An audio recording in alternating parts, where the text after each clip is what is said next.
Kom ons lees saam. En baie vroeg, in die môre op die eerste dag van die week, het hulle en ander saam met hulle by die graf gekom en die speserye gebring wat deur hulle toeberei was. En hulle het die steen van die graf afgerol gevind. En toe hulle ingaan, het hulle die liggaam van die Here Jesus nie gekry nie. En terwyl hulle hieroor in verleentheid was, staan daar 2 manne by hulle in blink klere. En toe het hulle baie bevrees geword. En hulle het met hulle aangesig na die aarde toe gebuig. Maar toe sê die manne vir hulle, waarom soek julle die lewende by die dooies? Hy is nie hier nie, maar hy het opgestaan. Onthou hoe hy vir julle gesê het, toe hy nog in Galilea was, die seun van die mens moet oorgelewer word in die hande van sondige mense en gekruisig word en op die 3de dag opstaan. En hulle het sy woorde onthou. Hulle gaan toe terug na van die graf en vertel dit alles aan die 11 en aan al die ander. En dit was Maria Magdalena en Johanna en Maria, die moeder van Jakobus, en die ander vroue saam met hulle, wat dit aan die apostels vertel het. En hulle woorde het vir hulle na onsinnige praatjies gelyk, en hulle het hulle nie geglo nie, tot sover. So wat beteken Paasondag vir jou? Hoe beleef jy dit? Hoe beleef jou gesin dit, jou familie dit? Ek dink dat ons onsself op baie verskillende plekke bevind, as dit by hierdie ervaring kom. Vir baie van ons is dit dalk onsinnige praatjies, soos vir die disippels, al glo ons in Jesus, is dit dalk baie moeilik om te kan dink, hy het regtig fisies uit die dood uit opgestaan, en wat maak dit eintlik saak? By party van ons het dalk ongeloof, is deur mekaar, verleë, bevrees, ander is verwonderd. Iemand sê vir my, ek hou nie baie van hierdie viering nie, ek is geneig om dit eerder op my eie te vier, want ek voel daar soveel druk op my, om bly te wees en fees te vier, terwyl ek net saggies hoopvol is, oor dit wat kan gebeur. Waar jy ook al is, daar's nie 'n regte manier, of 'n regte plek om te wees nie, jy is waar jy is. En hier is miskien een groot les wat ons kan leer uit die gedeelte wat ons vandag gelees is, daag net op. Wees net daar. Want toe hulle opdaag, en hulle is daar, toe is die boodskappers ook daar. En dit is altyd so. Ek meen, dink aan daai eerste dag, met die aanbreek van Pinkster, toe daar 120 by mekaar was. Ek wonder hoe voel die ander ouens wat nie daar was nie. Is 'n gewone dag, maar dis my ritme. Dis wat in my is wat ek voel ek moet doen. Dit is waarna ek my toegewy het. En ek hou net aan om dit te doen, al voel ek niks nie. En dan kom die boodskap. En die boodskap gaan altyd gepaard met goeie tyding, wat heling bevorder, wat jou lewe gee. En dit is nie net informasie wat oorgedra word nie. Inteendeel, daar word 'n uitdagende vraag gestel aan hierdie vroue. Waarom soek julle die lewende by die dooies? Is baie direktiewe, is amper 'n intervensie, tipe terapie wat hierso plaasvind. Wat kan ons leer uit hierdie vraag? Waarmee hulle nou moet leef? Wat soek julle? Ons almal soek. Kom jy in kontak met jou soeke? Weet jy hoe soek jy? In alles wat jy doen, is daar 'n soeke agter dit. En na wie toe draai jy? Na wat toe draai jy? Hulle het na Jesus toe gedraai met hulle soeke. En nou is die groot vraag, jou denke van Christus. Wat dink jy van Christus? Dit bepaal jou soeke. Dit bepaal wat jy soek, waar jy gaan soek en hoe jy gaan soek. En hulle kom en hulle dink, hy's dood. Kyk, hulle dink nog steeds baie van hom. Hy is die mees fenomenaalste mens wat nog ooit geleef het. En sy lewe bied soveel inspirasie, sy lering, alles. En soos al die godsdienste oor die wêreld, jy weet, neem jy 'n pelgrimstog na daardie grondlegger se plek toe, waar hy sy groot leringe, of waar hy gesterf het, of waar hy iets besonders gedoen het. En is vir inspirasie, want dit dra my deur die lewe. Dit bepaal jou soeke wat jy dink. Maar hulle sê, hy leef. Dis anders as sy lewe. Daarom moet jy op 'n ander plek soek, op 'n ander manier soek. En daar's 3 redes wat hierdie manne vir hulle gee, en die boodskappers vir hulle gee. Is ook 3 maniere waarop jy kan soek. En die uitnodiging is natuurlik aan ons, wat ook soek, dat ons nie die lewende by die dooie moet soek nie. Soek die lewende deur in die eerste plek te onthou wat hy gesê het.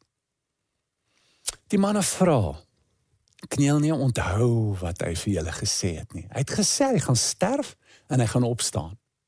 En nou gee boodskappers vir hulle weer die boodskap. Hulle bevestig hierdie boodskap. Hulle ken hulle nie. En hulle sê, hulle daag nou uit en sê, hy het opgestaan. Hulle moet dit nou glo, op grond van die boodskap wat nou in hulle gegee is. Van iets wat hulle geweet het. En dis eintlik wat geloof is, nee, dis gebaseer op kennis, wat jy moet aanvaar, en dan moet jy vertrou daarop, en dan moet jy reageer daarop. En dis wat Paulus sê in Romeine 10 vers 17. Geloof kom deur die gehoor en gehoor kom deur die woord van God. Jy kan nie glo as jy nie hoor nie, as jy nie kennis het nie. Dan sal jy sien. Later het hulle gesien, maar hulle moes eers glo.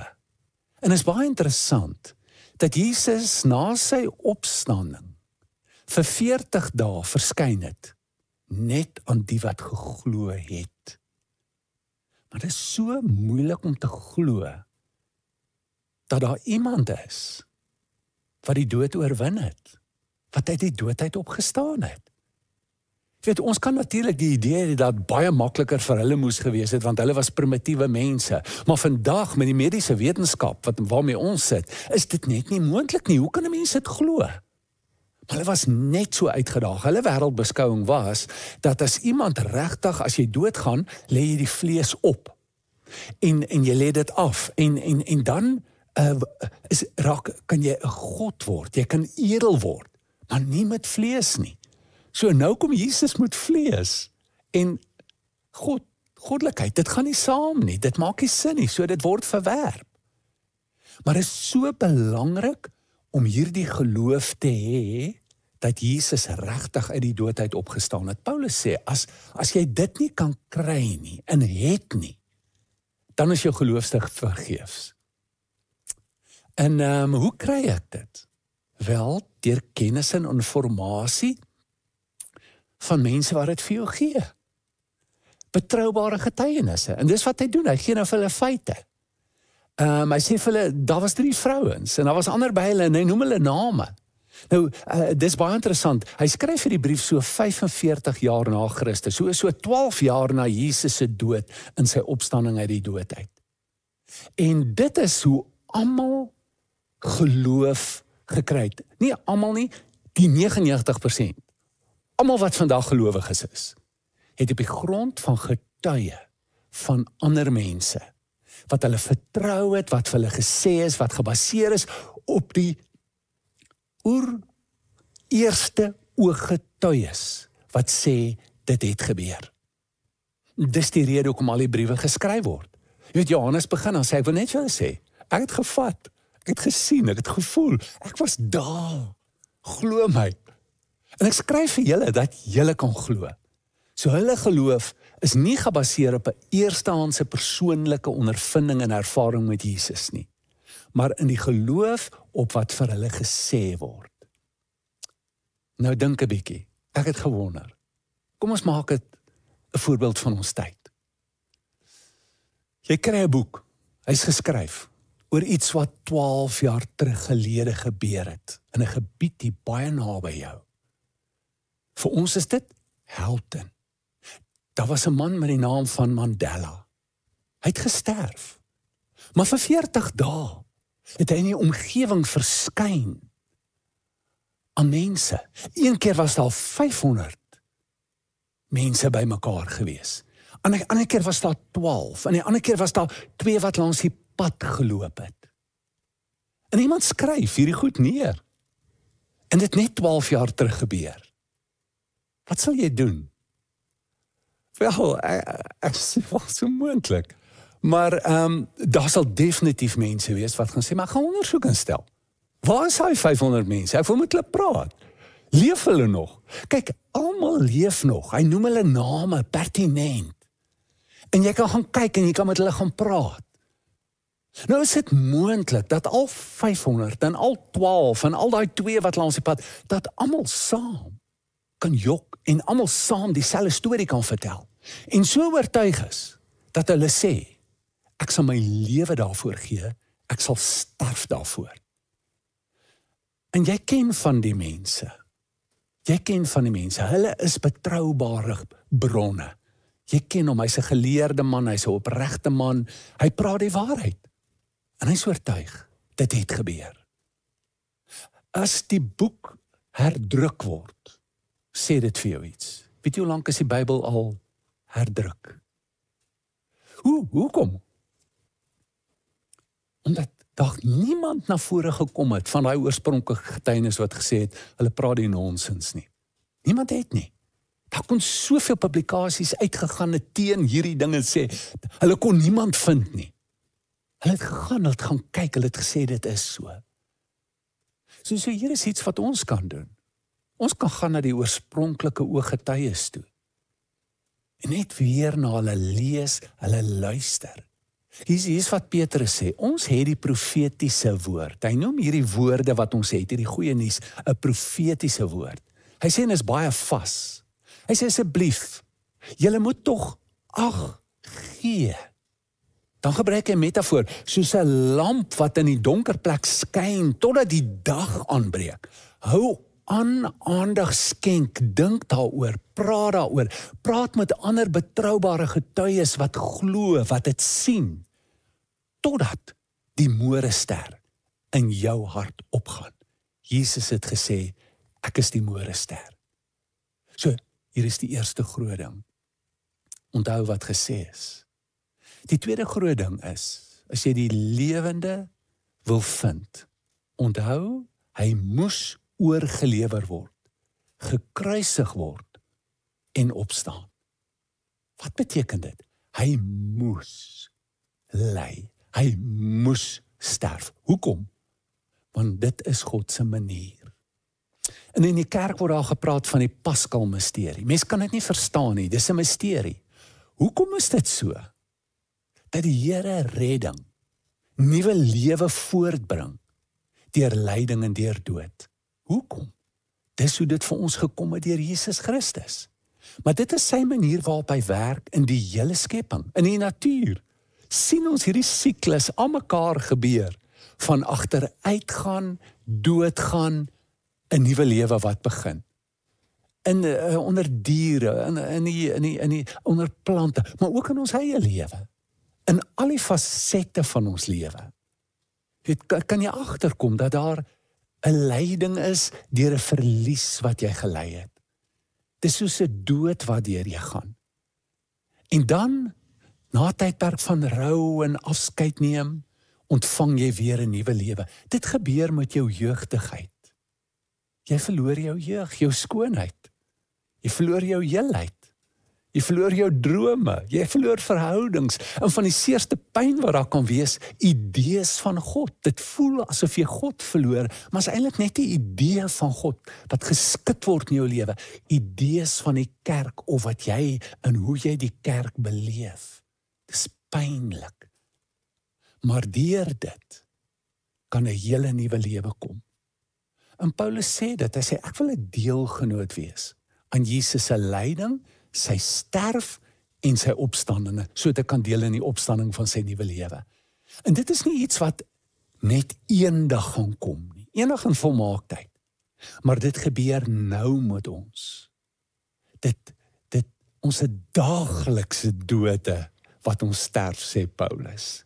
En ek ly nou met die verliese van sekere goed in my lewe, en ek weet nie hoe gaan ek lewe sonder dit nie. maar daar kom 'n nuwe lewe en iets gaan tot stand bring en opgebou word. En dit gaan 'n beter lewe wees. Jy kan dit nie dink met jou jeug byvoorbeeld nie. Jy voel dis verby. Dit's 'n anderster, maar is 'n nuwe lewe wat beter is, soos Jesus se lewe.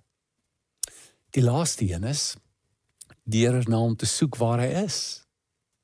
Dis nie net genoeg om te glo dat dit regtig gebeur het nie. Dis nie net genoeg om te hoop dat dit wat hy gedoen het in sy opstanding vir ons ook nou nuwe lewe en opstanding bring nie, in alle fasette van ons lewe nie. Maar dit is belangrik ook om te weet dat hy nou leef en dat ons nou 'n lewe saam met hom kan hê. En waar gaan jy dit kry? In jou. Dit is een van die goed wat Jesus gedoen het in die 40 dae, voordat hy opgevaar het hemel toe. Hy sê, disippels voorberei. Dit gaan anders wees. Ek gaan nie meer die heeltyd saam met julle wees fisies nie. Daar's nou 'n verinnerliking wat plaasvind. Julle sien my baie keer nie, maar dan is ek nog steeds by julle. Jy weet, Thomas het dit agtergekom. Toe Jesus nie daar was nie, toe sê hy, ek sal nie glo as ek nie my vinger in sy wond kan sit nie, want ek het sy wond gesien. En toe Jesus verskyn, toe sê hy vir Thomas, Thomas, bring jou vinger. Maar hy was nie daar nie, of was hy daar? Hy is die verheerlikte Jesus Christus. Hy besit 'n ander soort lewe en hy vaar op na die hemel toe en hy het hulle voorberei om te sê, al kan julle my nie meer vat nie, al kan julle nie meer my sien met die oog soos altyd nie, is ek steeds met julle. Deur die Gees is ek in julle. Soek my daar. Augustinus sê, you were within me, but I was outside. And it was there that I searched for you. En hy beween dit amper vir, oh, how long have I searched for you and I couldn't find you. En as in ons harte, die oomblik, toe hierdie goed by hulle bymekaar kom, toe hulle glo, toe hulle gevul word met hoop, toe onthou hulle. Nou, om te onthou beteken om in jou bewussyn, jy word bewus daarvan. Jy besef dit. Dis meer as 'n intellektuele aanneem van 'n feit. Dit is, as jy in herinnering leef, dan leef daai persoon in jou. Dan's daai persoon met jou. Jy kan nie na 'n plek toe gaan of iets doen nie, dan dink jy, hoe sou sy daaroor voel? En ek wens sy was nou hier dat ek dit met haar kan deel. Dit is as jy in herinnering leef. Dit is wanneer jy onthou. En jy onthou dit. Jy onthou dit. En dit is die lewe in waarin ons nou kan gaan. 'n Ervaring deur die sintuie. Jy weet, hierdie ding is so gevul, hierdie storie met sintuie. Jy weet, die wierook wat hulle moes maak om te kyk en hulle hoor en die steen is wegrol en 'n vat en al hierdie goed. Maar deur jou geestelike sintuie. Ek kyk en ek sien hier binnekant, ek kom agter. Ek hoor, maar dis 'n besef, dis 'n insig wat kom. Kry ek 'n belewenis en ek onthou. Hy leef, hy het opgestaan. En ek het hierdie lewe wat ek nou saam met hom kan lewe.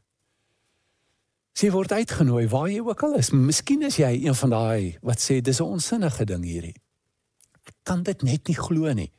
Ek weet van iemand wat begin het, wetenskaplike, en net so 'n bietjie uit sy veld van wetenskap, 'n sterk newtoniese wetenskap. Jy weet, daar's 'n paar groot teorieë in die wetenskap, en as jy die vaders kan noem, kan jy maar sê dit is Newton, en dis Planck, en dit is Einstein. Jy weet wat met die makro, die meso, die aarde, en dan ons op die mikrovlak, die klein vlak. En daai teorieë hou nie almal verband met mekaar nie, was sy ontdekking, en hy het net uit sy veld van wetenskap gegaan en met kwantumfisika te doen gekry. En skielik het daar 'n openheid in hom gekom. En deur daardie openheid kon hy op 'n plek kom waar hy glo. Maar dit is moontlik.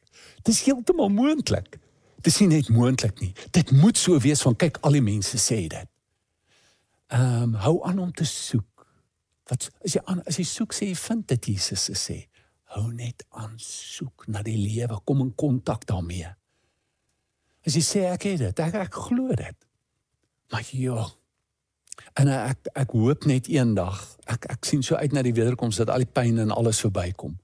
Maar jy kan nou iets van sy opstanding beleef, van hoe hy werk in jou lewe. Hy het dit nie net vir jou gedoen nie. Hy is die prototype. Jy kan nou saam met hom deur die lyding, deur die verliese gaan en die groei in die dieper, groter lewe beleef deur die tragedie en die pyn waardeur jy gaan in die lewe. Jy kan nou saam met hom leef. En ek dink die uitnodiging is al drie goed. En wanneer jy al drie goed, dan soek jy hom nie meer by die dooies nie. En dan kry jy hom by die lewendes. Kom ons doen 'n gebed saam. Vader, ons sê vir U baie dankie vir die woord. Ons dankie vir hierdie wonderlike dag, dat U het waarlik opgestaan. Want ons kan dit net weet, ons kan dit net glo, as U ons oortuig deur die Heilige Gees binne in ons. Help ons om te sien, maar help ons om U teenwoordigheid te beleef, en met U te leef, te kan onthou in die naam van Jesus. Amen. Ontvang die seën van die Here, die genade van die Here Jesus, die liefde van God en die gemeenskap van die Heilige Gees, wees en bly met jou. Amen.